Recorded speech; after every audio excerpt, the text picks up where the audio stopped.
Welcome to Golden Gate Stories, where we bring you dramatic, inspiring, and truly unexpected tales. Today, you'll follow the stormy yet extraordinary journey of a black man, starting from the bitter moment he was fired, through the crushing betrayal by those closest to him, and ultimately rising to become the founder of a billion-dollar company. Across 8 gripping chapters, you'll witness every turning point, painful betrayals, daring decisions, crushing failures that almost broke him, and finally the breathtaking comeback that stunned the world. This is not just a story about business. It's a story of resilience, determination, and the sweetest revenge. Get ready to be surprised, thrilled, and deeply satisfied as you watch the underdog transform into the ultimate winner. And don't forget to subscribe to the channel so you never miss a story that will remind you, in life, nothing is impossible. Every great story usually starts with a small tragedy, and for Marcus, that tragedy came on an ordinary Tuesday morning. He walked into the office with his usual black coffee, wearing the same old shirt neatly ironed, ready to dive into the day. But instead of the usual good morning, he was handed an envelope, inside, a termination letter. Cold, short, heartless enough to freeze a desert. The reason? Staff reduction due to restructuring. Restructuring sounds fancy, right? In reality, it's corporate lingo for, we don't need you anymore, and we'd like to save some money. If you've never been on the receiving end, you might think it's a chance for a fresh start. But for Marcus, a black man who had given a decade of his life to the company, getting fired felt like being slapped in the face in front of a crowd. He remembered the look in his boss's eyes as he handed over the envelope. Half pity, half coldness, and oddly, a bit of relief. Yes, relief. Because Marcus wasn't just a high-performing employee, he was also the guy who asked uncomfortable questions in the boardroom. Questions like, is this strategy really good for our customers, or just to make the quarterly report look pretty? If we keep cutting costs, what's left besides an empty shell? In corporate America, people like obedient soldiers, not truth-tellers, and so Marcus had to go. That day, he walked out of the glass tower with a cardboard box carrying just a few items, a family photo, an old notebook, and a ceramic coffee mug. From a distance, it looked like he was leaving a picnic, not a decade-long career. But inside, Marcus was burning with rage. He thought, I've spent 10 years building someone else's dream, only to be tossed out like trash. Then why not build my own dream? And in that very moment, a crazy idea struck him, one that would change his life forever. Marcus didn't go home right away. He drove aimlessly, his beat-up old car rattling as if it, too, shared his anger. He passed by skyscrapers, those glass fortresses where the big shots clinked champagne glasses, celebrating quarterly profits. He thought, what a joke. The ones who actually create value get thrown out, while the ones cashing in sip $1,000 wine. When he stopped at a small corner cafe, Marcus sank into a wobbly wooden chair. His head was spinning with 1,000 thoughts. He recalled boardroom meetings where his so-called colleagues had subtly undermined him. Now he realized the betrayal had been brewing for a long time. He had once warned, if we keep chasing short-term profits, this company will collapse. The response? Smug little chuckles, the kind that say, oh, here he goes again trying to sound like a prophet. What hurt Marcus the most wasn't losing his job. It was realizing that the people he once called friends, his supposed allies, were the very ones whispering behind his back, pulling the strings to push him out. The handshakes, the promises of, we'll rise together, all masks for betrayal. Night in his small apartment, Marcus sat with trembling hands over a blank page. He began writing everything he had dreamed of but never dared to pursue while at the company. Ideas, strategies, visions, they poured out like a flood. It wasn't pain anymore. It was fire. He told himself, if they can throw me out, then I can prove them wrong. I will build something far greater than anything they've ever imagined. Ideas are easy. Turning them into reality? That's the hard part. Marcus knew a plan on paper meant nothing without action, but he also faced a brutal truth. He had no capital, no connections, and absolutely no one was going to invest in a guy who just got fired. He smirked to himself. Yeah, who would bet on the guy kicked out of his job? Fine. If nobody believes in me, then I'll believe in myself first. That night, he tore through his small apartment, gathering whatever he could. An old laptop with a dying battery, management books filled with scribbles, sticky notes plastered with half-baked ideas.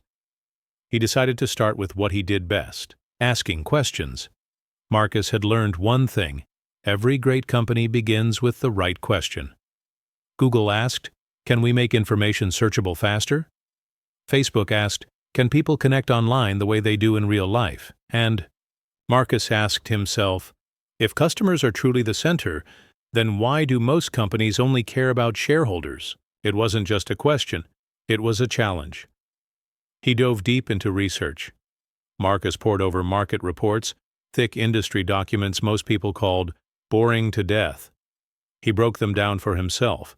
Quarterly earnings are just results. From 3 months. If you optimize only for that, you lose long-term vision. Market share is the percentage of customers you hold in an industry. Lose it, and you're done. Soon his living room looked like a war room, papers, charts, and scribbles plastered all over the walls. Whenever exhaustion crept in, Marcus glanced at the family photo on his desk. His 6-year-old son beamed back at him. Marcus whispered, "I'll do this not just for me, but for you. I'll prove no one defines the worth of a black man except himself." That night, Marcus made his decision. This wouldn't just be a company. It would be a declaration. An idea alone wasn't enough. Marcus knew that if he wanted to turn his declaration into reality, he needed a first step, some kind of test in the real world. Ironically, that step came from an unexpected phone call. It was an old friend, Linda, once a colleague at his old company, now working at a small startup. Her voice was cautious. "Marcus, I heard what happened. That's rough. But listen, if you're free, we've got a major headache here. Could you help us out?" Marcus chuckled. Life was strange. Yesterday he was tossed out like dead weight. Today, someone was asking for his help. He said yes, not for money, but because this was the perfect chance to test himself. Linda brought Marcus into the tiny startup office, just a few desks, few chairs, and a beat-up whiteboard. But the problem they faced was anything but small. Customers were leaving and never coming back. Marcus sat down and asked bluntly, "Have you ever actually asked your customers what they really want?" Silence. That special kind of silence, the kind that only happens when people are too busy to notice the obvious. Marcus smiled, pulled out his notebook, and started jotting down a list of questions no one had ever thought to ask. That was the moment he realized. What he had wasn't capital or connections, but a different way of thinking. And that mindset could be his ultimate weapon. That night, back in his tiny apartment, Marcus stood before an old mirror and stared into his own eyes. He whispered, "Today was just the beginning, but one day the same people who laughed at me will watch as I build an empire." And with that, the fire inside him blazed higher. Chapter 1 closed, but the real battle had only just begun. The next morning, Marcus returned to Linda's tiny office. Calling it an office was generous. It looked more like a converted apartment. Creaky wooden floors, an AC unit wheezing like it needed life support, and walls peeling at the edges. But here, Marcus felt none of the corporate fakery. No fake handshakes, no judgmental stares. Just raw truth. If they couldn't keep customers, the company would die. Linda introduced Marcus to the founding team. 3 young, exhausted faces, but still a spark of hope in their eyes. They handed him a customer report. Charts, numbers, KPIs, key performance indicators, metrics used to measure the success of a business activity. Marcus flipped through and chuckled. "You've got mountains of data, but not a single piece that answers the real question.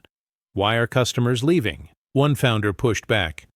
"We're already tracking the retention rate, and yes, it's dropping." Marcus shrugged. Knowing the number is dropping doesn't help if you don't know why. That's just statistics, not a story. he insisted, on speaking directly with former customers, the ones who had tried the product and never returned. The team hesitated. No one enjoys hearing complaints. But Marcus pressed on. If you don't face the truth, this company won't survive another month. And so, for the first time since being fired, Marcus officially stepped onto a new battlefield. No glass boardrooms, no polished suits, just a cramped room, a struggling product, and one burning question. How do you make customers come back? A week later, Marcus and Linda met with a few former customers at a quiet cafe. They didn't make any promises, just said simply, "We'd like to hear your honest opinion."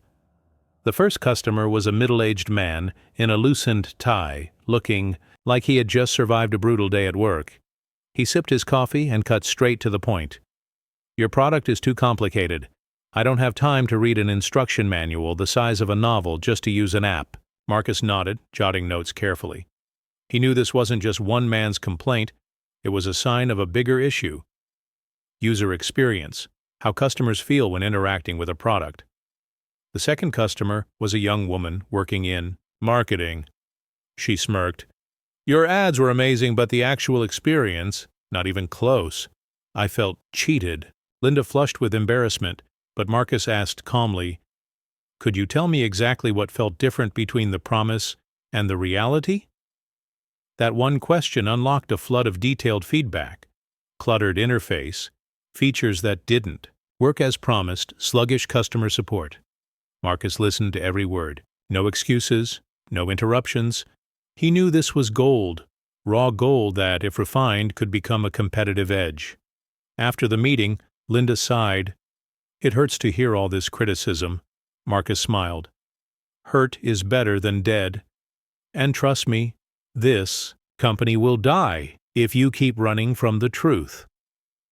That night, in his old notebook, Marcus wrote, "Customers don't need a perfect product. They need a product that solves their pain. If I can find that pain, I'll win." After meeting with customers, Marcus returned to the tiny startup office with a notebook crammed full of scribbles. He spread the papers across the table like a detective piecing together a case.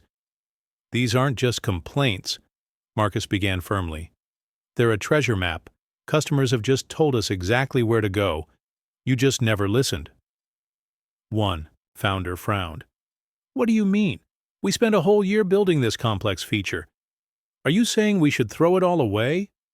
Marcus gave a dry smile. "If that feature makes customers run away, it's not an asset. It's a liability."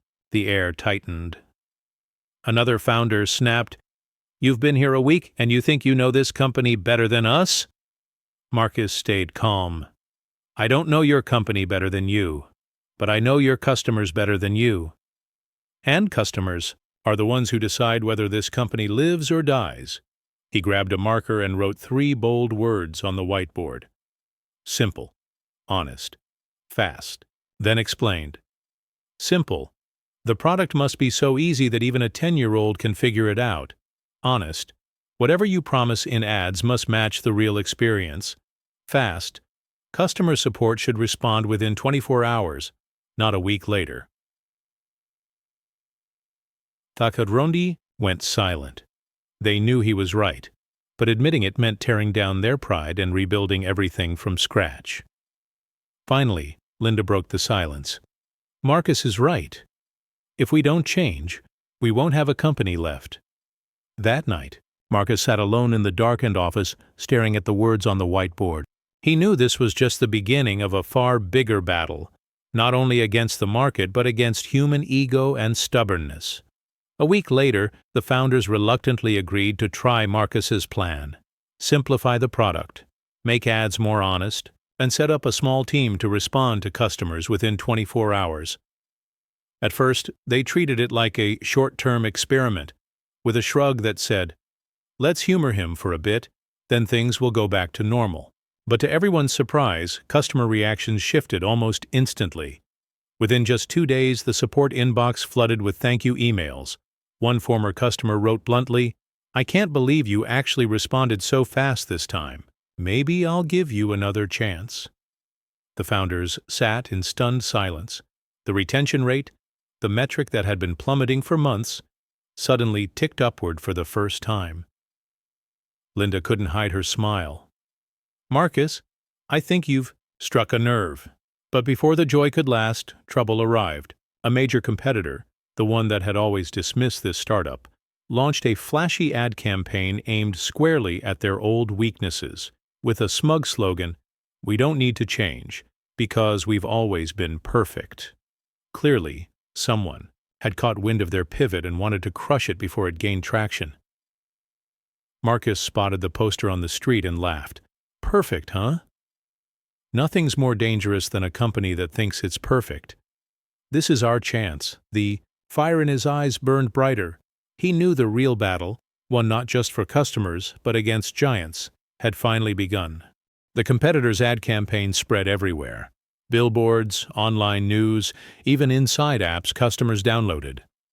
They weren't just promoting their own product. They were blatantly mocking Linda and Marcus's startup as amateurs pretending to run a company. The founders looked at each other, faces tight with worry. One whispered, "They've got a marketing budget 100 times bigger than ours. How can we fight that?" Marcus stood up, walked to the whiteboard, and wrote in big letters, "The slow giant." He turned back with a half smirk, half challenge. "You know what our biggest advantage as a tiny startup is? Agility. They've got money, but they're weighed down by their own machinery. They think they're perfect, and that's their blind spot." He explained further, "In business, there's a concept called the innovator's dilemma. It means big companies often get trapped by their own success. They're too afraid to change, too scared to take risks, because they don't want to endanger what they already have. That's when bold little players slip in." Linda nodded, her eyes lighting up. "So you're saying, instead of trying to outspend them, we outplay them?" Marcus grinned. "Exactly. They've got money, we've got speed. They've got reputation, we've got real truth from customers. And trust me, when customers feel authenticity, they choose us." The mood in the room shifted. Fear turned into determination. Defense turned into offense. Marcus looked around, his voice steady. "This isn't a budget war. It's a story war. Whoever tells the better story wins." That very night, Marcus sat down with the team to draft a counterattack. He didn't ask for a massive budget or a fancy ad agency.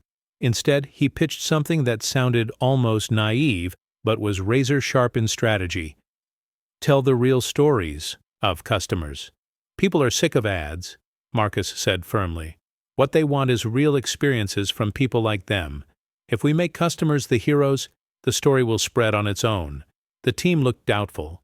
One founder muttered, "You mean record customer interviews? But we don't have a professional crew." Marcus laughed. "Even better. People today hate over-polished, fake-looking ads. A shaky phone video that's authentic can hit harder than $1 million commercial." He explained the concept of social proof, the idea that people trust the experiences of others like themselves more than any company's promises. For example, a busy mom saying the product saved her 30 minutes a day carries more weight than any slick slogan. Linda nodded, her eyes lighting up. "So we don't tell our story. We let customers tell it for us?" "Exactly," Marcus grinned. "And not just tell it fast. We'll push these videos out on social media before the giant even knows what hit them." The team scrambled into action. They called back recently returned customers and asked permission to record their stories. No scripts, no heavy editing, just raw, real voices. Sometimes awkward, sometimes messy, but always genuine. As Marcus watched the scene unfold, he felt something new. A thrill. This was their first reckless move in the war against the giant. 3 days after the first customer videos went live, something strange happened. Those shaky phone clips with bad lighting and crackly sound, the ones the founders feared, looked unprofessional, went viral. One young mom shared how the app saved her time in the morning so she could play with her son. That video racked up tens of thousands of shares with comments pouring in. "So true. I had the same problem. No ad is more real than a customer speaking from experience." Then came another clip. An older man bluntly said, I quit this app before because it was slow, but now they got back to me within 24 hours. I came back because at least they're listening. That raw honesty became their secret weapon. Marcus called it the resonance effect. When a small story hits a common pain point, it spreads faster than any million-dollar campaign. On Twitter, someone posted a sarcastic meme. Big companies add, polished and flashy.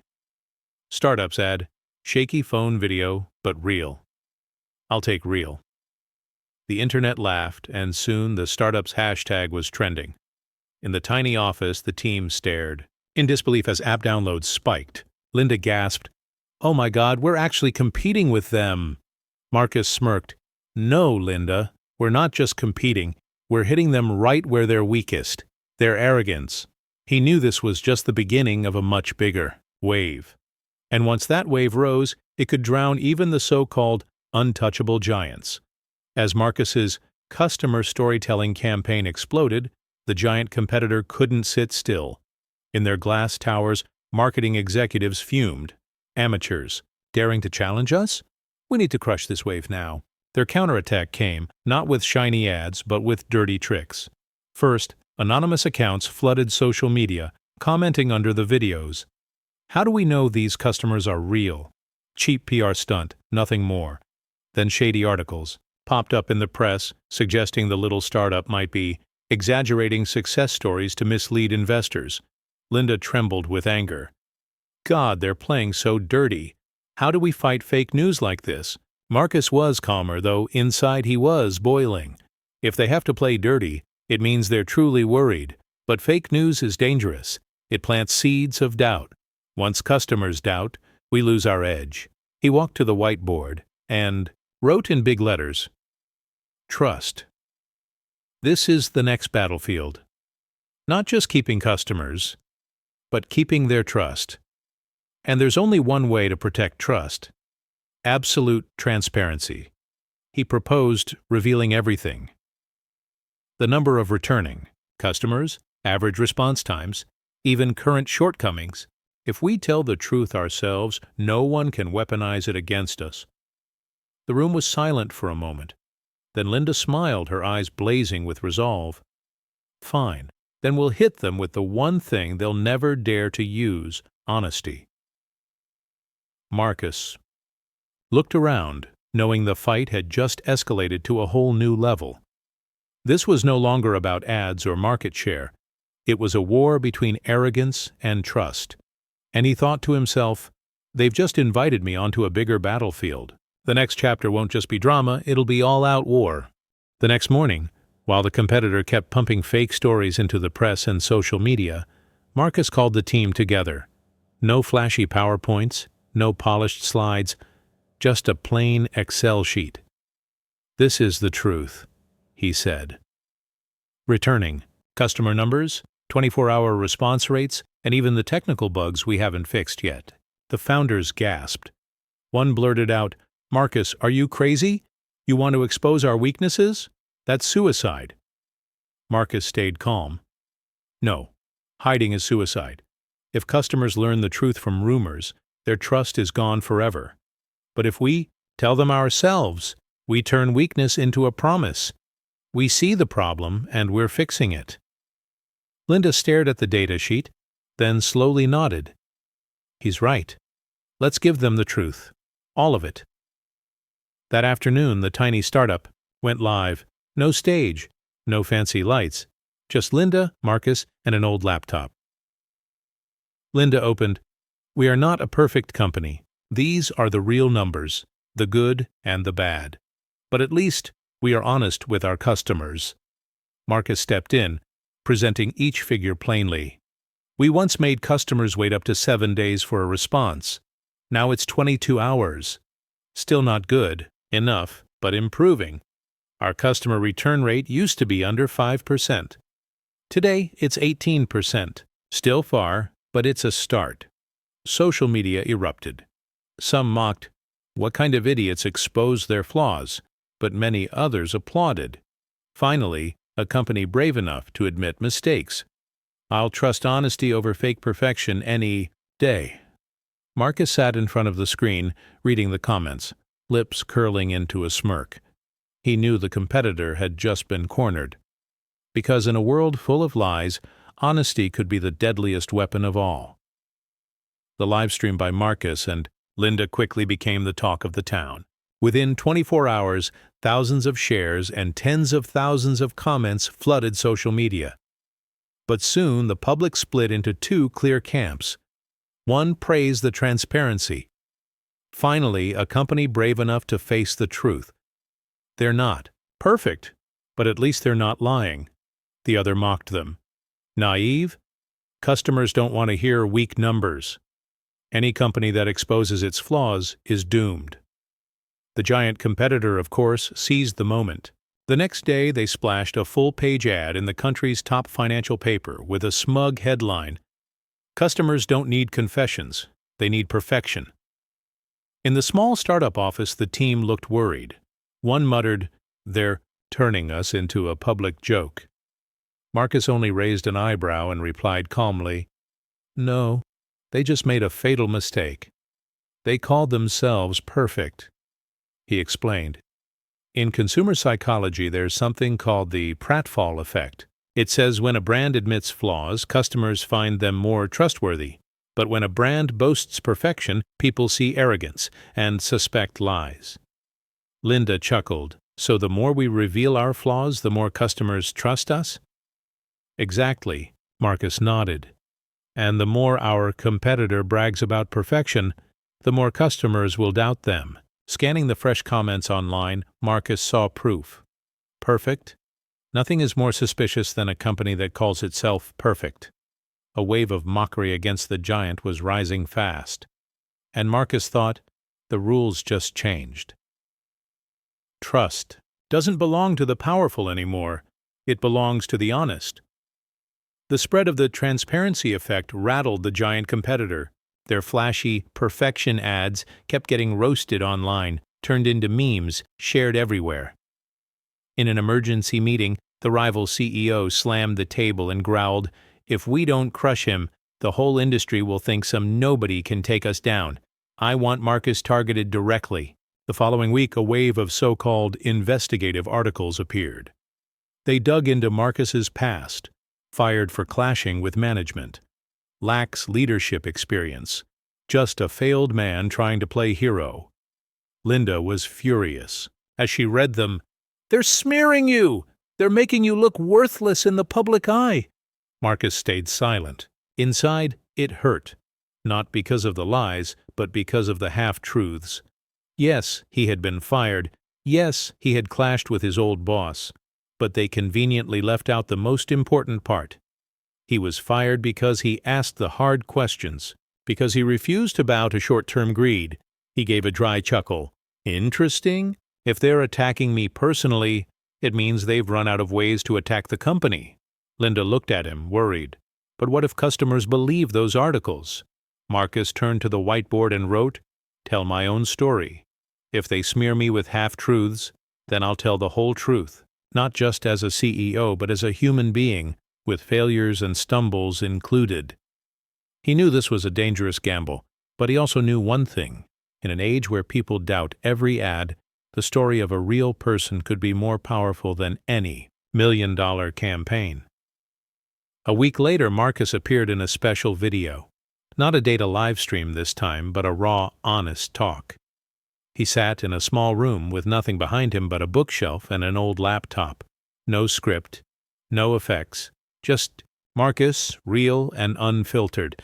He looked straight into the camera, speaking slowly but firmly. "Some articles say I was fired for clashing with management. That's true. But they didn't tell the rest. I was fired because I asked questions they didn't want to answer. I asked why profits mattered more than customers, and they didn't like that." He paused, sighed, then went on. "Yes, I failed. I lost my job. I felt worthless. But that moment gave me the chance to rebuild. Not for my old bosses, but for myself and for customers who deserved a fairer solution." He spoke of nights spent scribbling ideas in his tiny apartment, of the fear of being a single father trying to raise a child while risking everything on a startup. No polish, no cover-ups, just truth, sometimes clumsy, but always genuine. At the end, Marcus said, I'm not perfect. My company isn't perfect. But we'll always choose truth even when it hurts. Because trust is not built on perfection. It's built on honesty. The video spread like wildfire. Viewers left comments filled with emotion. First time I've seen a CEO admit his failures. He's not perfect, but he's real, and I trust him. The competitor, meanwhile, was dragged into harsher comparisons. People began asking, if Marcus can tell the truth, why has the big company never dared to? Marcus closed the chapter with a weary but confident smile. He knew the battles ahead would be even fiercer, but at least he had proven one thing: truth, even painful truth, can be stronger than fake perfection. Marcus's confession video swung public opinion firmly in his favor. The tiny startup had become a symbol of David versus Goliath, and that made the giant truly nervous. In the rival's sleek boardroom, the CEO gave a cold order: if we can't beat him with media, we'll crush him with money. Launch deep discounts and massive perks. Make sure his customers have zero reason to stay. The market shook instantly. The competitor rolled out 70% discounts, free add-ons, and irresistible bundles. Marcus's startup, already strapped for cash, couldn't possibly keep up. Linda stared at the numbers, sweating. If customers choose cheap prices, we'll lose everything. But the knockout blow came days later.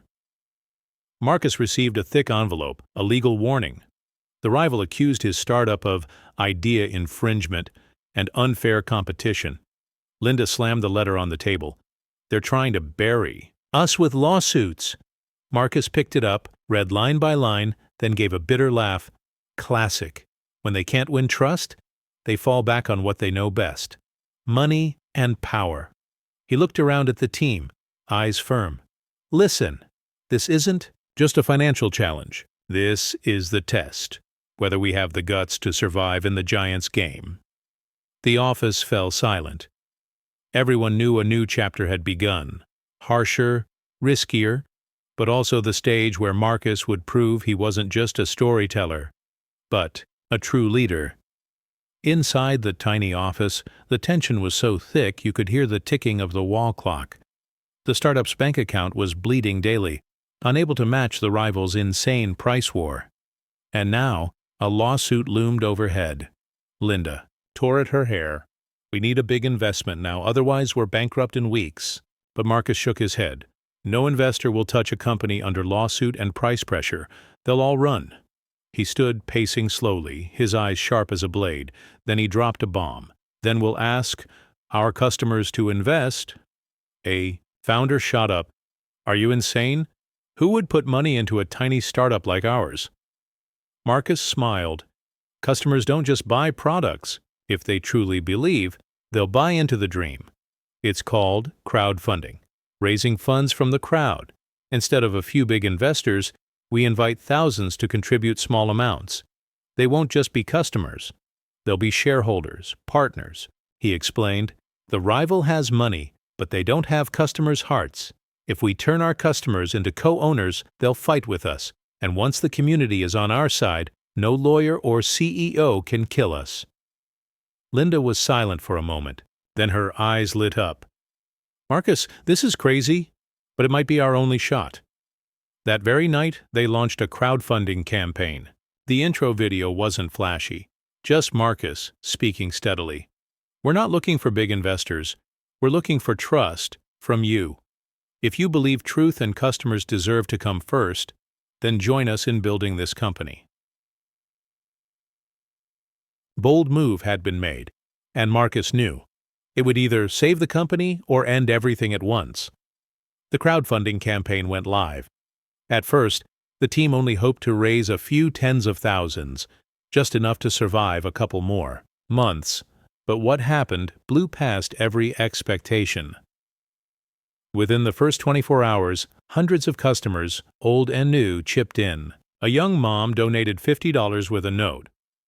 I want this company to survive, so my child can see honesty still has a place in business. A broke college student sent $10, adding, not much, but I want to be part of this, because I believe in you. The Trod numbers skyrocketed. 50K, then $100K, then $500,000 within days. The startup that had been teetering on bankruptcy was suddenly breathing again. Linda broke down in tears in front of the screen. "Marcus, they really believe in us." But joy quickly gave way to pressure. Because now the company wasn't just a handful of founders, it was thousands of small shareholders, each with their own expectations, their own messages, their own faith. Marcus stared at the dashboard showing the flood of contributions, feeling both exhilarated and heavy with responsibility. He whispered, "This isn't just my dream anymore. It's ours, and I can't afford to fail them." Meanwhile, the international press picked up the story. Some praised it as a customer uprising against corporate giants. Others warned, crowdfunding is a double-edged sword. If the company collapses, thousands of people's trust collapses with it. Marcus knew his crazy move had thrust him into the global spotlight, and from that moment on, every step he took would leave no room for mistakes. The crowdfunding surge made headlines worldwide. Marcus's tiny startup had become a global sensation. But inside the rival's luxury boardrooms, the mood was dark and cold. The rival CEO clenched his fist and ordered, money couldn't crush him. Media couldn't either. "Then we'll use the law. Call our friends in government. Time for him to learn this game isn't meant for outsiders." Days later, Marcus was hit with a barrage of official notices. Sudden audits, surprise inspections, demands for detailed operation records. Even the company's bank account was temporarily frozen, pending investigation. Linda nearly broke down. "God, they're strangling us with the whole system." Marcus stayed quiet, scanning the pile of documents, then said slowly, "Yes, this is lawfare, warfare through law. It doesn't need to win in court. It just needs to drain us, our money, our energy, our trust." The room fell silent. One founder whispered, "If the bank doesn't release funds, we can't even make payroll this week." The air was heavy, ready to crush everyone. But Marcus didn't bend. He took a deep breath and wrote on the whiteboard, "Turn transparency into a shield. They want to bury us in shadows with legal tricks. We'll drag everything into the light.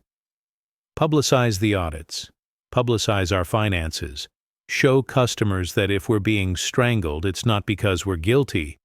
It's because we dared to be different." Linda stared at him, eyes bright despite the fear. "You really want to turn this whole legal battle into a public spectacle?" Marcus gave a weary but firm smile. "Not a spectacle. Survival. If we're going down, we'll go down in front of the whole world." Out there, the powerful thought they had cornered him. But Marcus knew, in the age of the internet, shadows can't hide the truth. And maybe, just maybe, they had just handed him a new weapon. On the day the surprise audit team arrived, tension in the office was thick as storm clouds. Men in dark suits walked in with briefcases and cold stares. Normally, that sight would terrify any startup. But Marcus did something no one expected. He had cameras ready. Linda panicked. "Marcus, are you crazy? This is an official audit. Filming could make things worse." Marcus replied calmly, "Exactly. If they want to smear us in the dark, I'll turn on the brightest light. Everyone will see everything, every question, every document, every number." And so, what was meant to be a shadowy intimidation tactic turned into a public live stream. Thousands tuned in, customers, small shareholders, even journalists. The auditor asked coldly, "Why did customer support expenses triple last quarter?" Marcus shot back without hesitation. "Because we hired more staff to answer customers within 24 hours. That's proof of commitment, not a red flag." Another question came. "Revenue dropped 12% last month. How do you explain that?" Marcus answered firmly, "Because we refuse to join the rival's reckless price war. We're taking a short-term hit to protect long-term value." Viewers erupted online. Comments poured in, "This isn't a CEO, this is a warrior." First time I've ever seen a company live stream its audit. By the end, even some auditors looked uneasy under the public eye. Marcus closed with a single line, "We don't fear the truth, and if the truth destroys us, at least the world will see it happen." That day, the hashtag #LongerTransparentCEO trended worldwide. The story was no longer just about a small startup versus a giant. It was about one man turning truth into the most powerful weapon of all.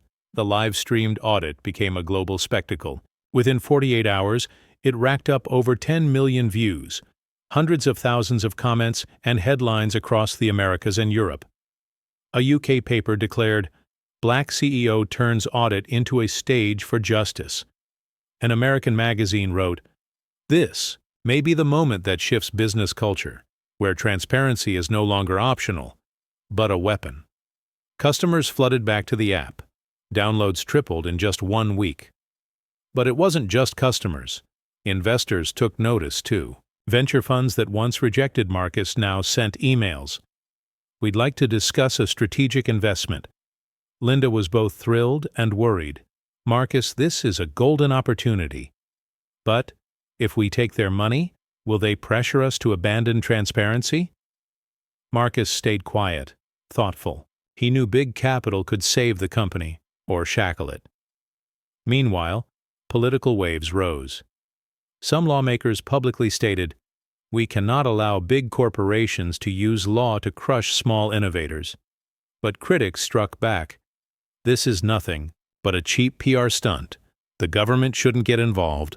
The entire nation, and even the world, was now debating. And Marcus, once a quiet man fired from his job, now stood at the center of a global conversation about transparency, fairness, and corporate power. Staring at the screen, watching the hashtag #TransparentCEO still trending at #1, Marcus whispered, "Fine. If they forced me into the spotlight, then I'll stay here until they run out of shadows to hide in." Late at night, the team huddled around the desk, piles of paper stacked like mountains. On the screen, glowing emails from the top 3 venture funds. The numbers they offered were staggering, enough not just to keep Marcus's startup alive, but to scale it worldwide overnight. Linda whispered, her voice trembling. "Marcus, this kind of money, it could change everything. New office, new team, marketing on par with the giants. This is every startup's dream." But Marcus leaned back, eyes distant. He knew the fine print in those deals mattered more than the big numbers. Strategic veto, rights, board seats, shareholder profit priority. He smirked bitterly. A startup's dream or a startup's trap? Their money isn't free, it comes with a noose, another founder argued. "But Marcus, if we don't take it, the rival will crush us. Crowdfunding keeps us alive, but it won't make us break through." The tension thickened. Linda looked at Marcus, torn. "You always said customers come first, but if we refuse the money, are we betraying the thousands who trusted us with theirs?" Marcus stayed quiet. He thought of his son's face in the photo on his desk, of the thousands of supportive messages from customers worldwide. They didn't invest to see his company swallowed by another giant. They invested because they believed there could be another way. More transparent, more fair. Finally, Marcus stood, voice resolute. "Money can buy survival, but only trust can buy longevity. We will not sell this dream to anyone, except the very people who built it with us." The room fell silent. They all knew Marcus had chosen the hardest path, but also the only path that could turn this startup into a legend. When Marcus publicly rejected the big venture funds and declared he'd keep relying on the crowd, the news spread like wildfire. Some called him reckless, others called him a pioneer. On social media, the hashtag #JustNotForSale appeared, then climbed to the top of the trending list within hours. Customers, small shareholders, and even strangers posted. Finally, a CEO who won't sell his soul to the big boys. He chose trust over money. "I'm in." The crowdfunding campaign exploded again. Small contributions poured in, drop by drop, building into a wave. Marcus's startup was no longer just a company. It was a movement, a symbol of change. But on the other side, the giant and the financial system struck back. Banks suddenly reviewed the company's accounts. Some suppliers refused to work with them, citing legal risks. Rumors spread that certain officials were under pressure from big corporations to tighten every path Marcus could take. Linda stared at the charts, worried. The community has our back, but they have the whole system. If they squeeze us from all sides, can we really survive? Marcus thought for a moment, then smiled faintly. They have systems. We have people. They have power. We have truth. And truth, once held by millions, can't be controlled by anyone. The room fell silent. Then, one by one, the team nodded. They knew this decision had pushed the battle into a new stage. It was no longer just a startup versus a company. It was a community versus the system itself. Marcus gazed out the window, the city lights burning like a sea of fire, and whispered, "All right, then. If this is total war, we'll fight not just to survive, but to rewrite the rules." News of the not-for-sale movement kept spreading like wildfire, but at the same time, the system's shadow strikes began to hit. One morning, the team got a shock. One of the co-founders, David, had secretly received a buyout offer from a fund closely tied to their rival. The number was staggering, 20 times what he originally invested. Linda exploded. "They're trying to buy us out from the inside," David stammered, sweat dripping. I just thought if we fail, at least I'd have a safety net." The room went dead silent. Marcus stared at him, his eyes cold, not angry. He spoke slowly. "You have the right to choose.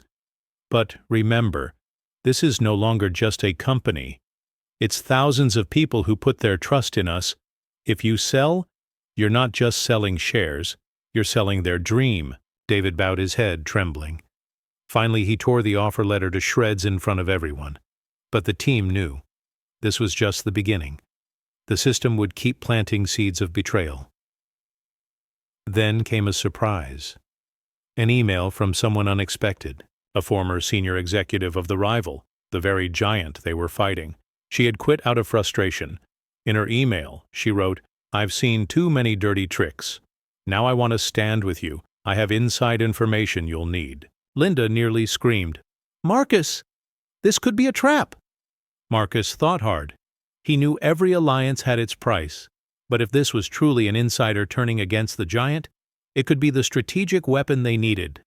He smirked, whispering, "In a war against the system, sometimes a traitor is the most valuable ally."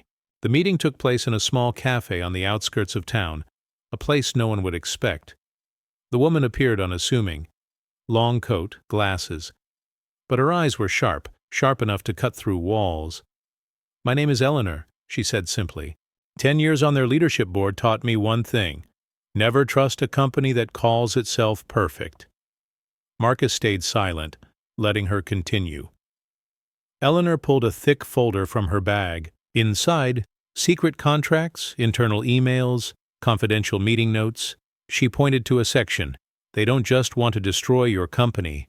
They're lobbying for a new law, a law that would make it nearly impossible for small startups to survive. If it passes, crowdfunding will be heavily restricted, and every company like yours will die in the cradle." Linda froze. God. So they're not just fighting us, they're rewriting the rules of the game? Eleanor nodded. Exactly. And they think no one will dare oppose them. But if these documents go public, the backlash would be explosive. The question is, are you ready to fight not just a company, but the entire system? Marcus stared at the pile of papers, his heart pounding. He knew releasing them would be a media bombshell that could cripple the rival. But it could also make him the enemy of an entire industry, maybe even the government. Eleanor locked eyes with him, her voice firm. "I gave up everything to come here. They have power. But you have what they don't, the people. The only question is, will you use it?" Marcus gripped the folder tight, fire in his eyes. He knew the choice before him was no longer just about his company's survival. It was about whether a black CEO once fired and betrayed could truly rewrite the rules of an entire industry. That night, the office glowed under dim yellow light. On the table sat Eleanor's folder, thick, heavy, like a bomb waiting to go off. The team sat around it in silence. Only the sound of pages turning and the occasional sigh broke the air. Linda finally spoke. "Marcus, if we release this, the public will rally behind us. But the government might see us as enemies. This isn't business anymore. This is politics." Another founder added nervously, "If they pass that law, crowdfunding dies. Everything we built collapses. But if we go public, we could be sued, arrested, or worse." Marcus quietly stood and walked to the whiteboard. He wrote, "Survive or make." "History?" He turned back, eyes intense. "If we just want to survive, the smart move is silence. Take some money, play by their rules. But if we want to make history, for our customers, for thousands of startups after us, we need to risk it. We need to hit the root." The room was dead still. Everyone looked at each other, seeing both fear and fire reflected in their eyes. Linda placed her hand on the folder, her voice trembling but firm. "I didn't join this company to be a victim. I joined to fight. If this is a weapon, let's use it." Marcus looked at each face in the room, then nodded slowly. The decision was made. They would go public. He knew from that moment there was no turning back. If they were right, they'd make history.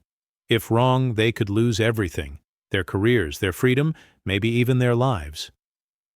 Marcus laid his hand on the folder and whispered, "Fine. If we're going to explode, let's explode loud enough for the world to hear." That morning, Marcus sat in front of the camera. No script, no director, just him and the thick folder. He took a deep breath and began. "I'm not a politician.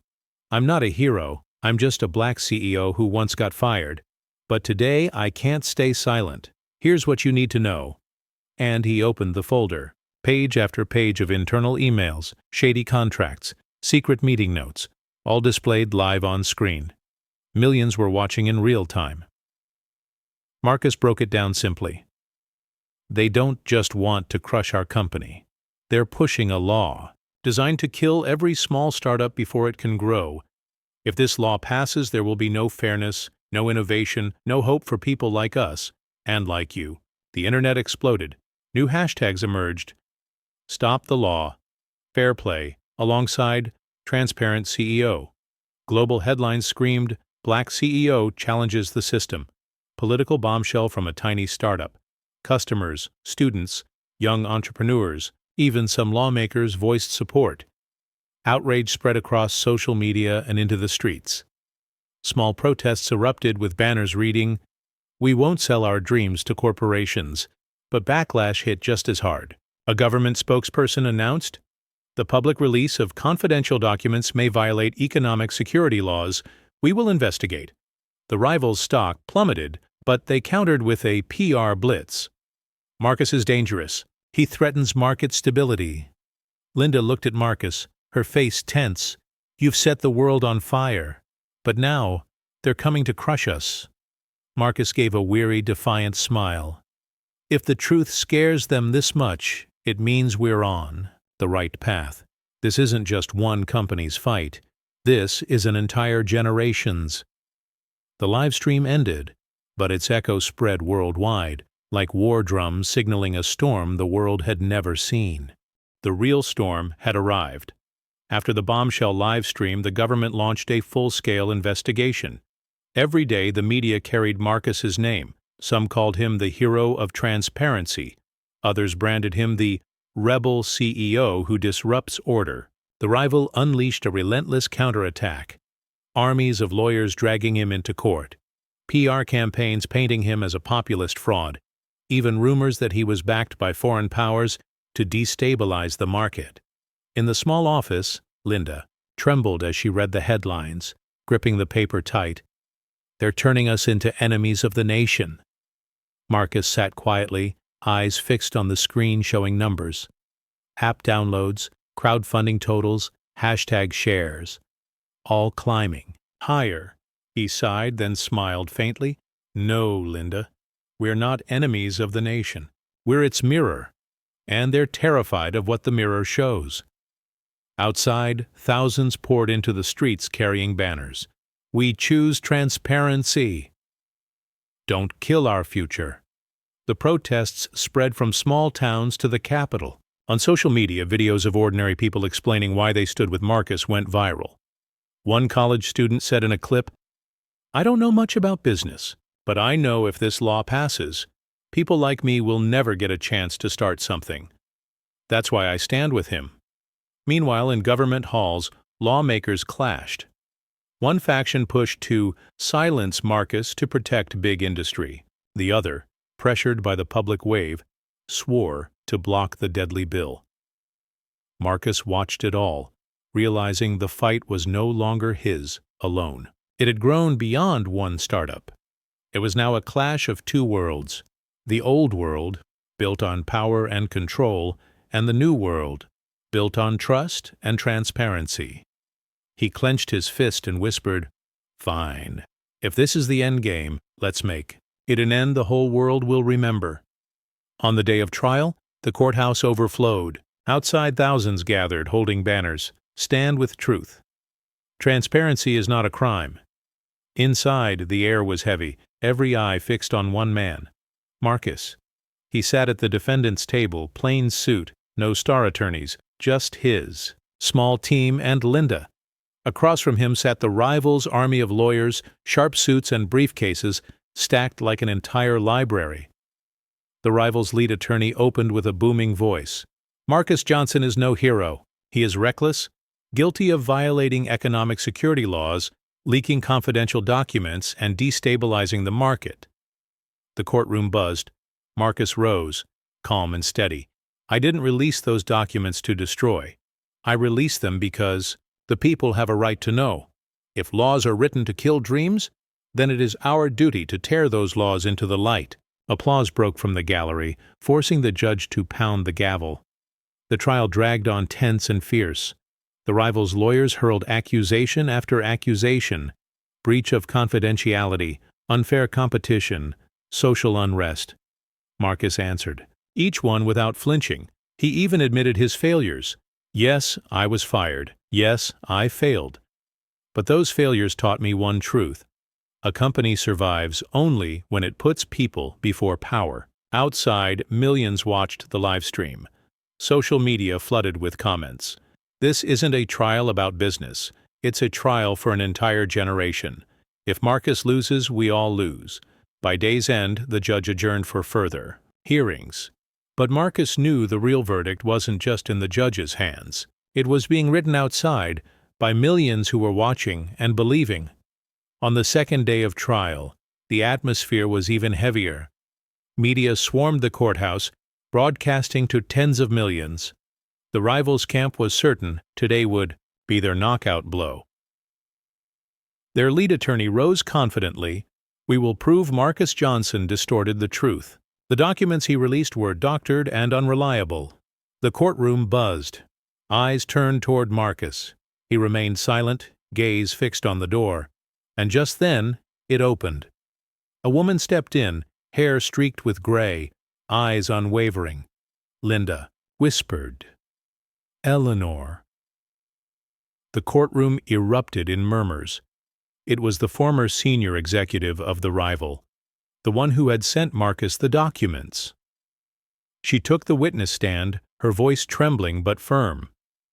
"I swear to tell the truth, and the truth is, every document Marcus released is real." "I know because I was in those very meetings," the rival's lawyers exploded.